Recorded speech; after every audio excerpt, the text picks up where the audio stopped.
This is a video about Call of the Arbiter, Episode 1, titled Galek. The episode starts off with the Arbiter saying that darkness is rising, but so must the light. She then inquires thoughtfully to herself if Galek will answer the call while looking through a spiritual portal. The next scene shows orcs attacking a human settlement. Multiple humans scream as they are mutilated, slashed, and ripped apart. During the massacre, Galek finds a small wooden horse and notices the woodmaker deceased under some debris. Galek looks to be troubled for some reason. At that moment, the Arbiter reveals herself in ethereal light before the troubled orc and says to him, "Galek, this is not who you are. Make your choice." Galek's father, Artak, tells his son that they are reclaiming what is rightfully theirs, as the land they are currently invading used to belong to the orcs. Artak kills the human leader of the orc oppressors by slashing his neck, saying that this particular human is the reason for hundreds of orcs being killed, and that same human's ancestors were the reason millions of orcs were killed throughout history. Galek's father also wants the human's wife and child to be killed,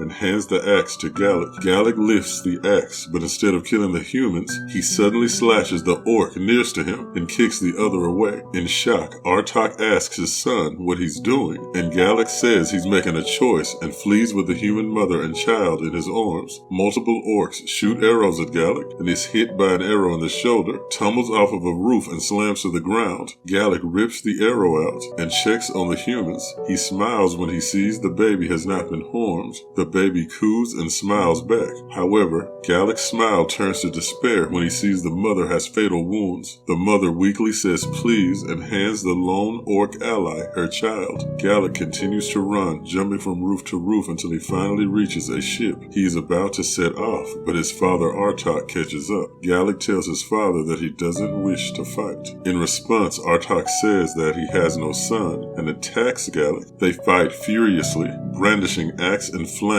and it seems to be a stalemate. However, Galek gets the upper hand when he does a quick attack to his father's head with the hilt of his axe, seemingly knocking him out. Galek sets sail on the ship, and just as the ship is about to be a safe distance, something stops it. Galek turns in surprise to see his father holding a rope from the dock with one hand and the ship with another. He tells his father to let go, but Artak refuses. Galek kicks at his father's hand multiple times, but it doesn't do anything. His father says it's a weak attempt. Galek steals his resolve, lets out a furious yell, and cuts off part of his father's arm with his flaming axe. Artak yells in pain and shock. The ship sails forward without further interference. The baby is crying, but Galek shows the child the wooden horse, and the baby begins to laugh, causing the orc to smile once again. A while later, the ship comes upon a giant structure. After knocking, Galek leaves the baby at one of the snow-covered doors. It is believed to be one of the sanctuaries of the Sacred Order. A woman with a scar-covered face finds the baby and takes her inside.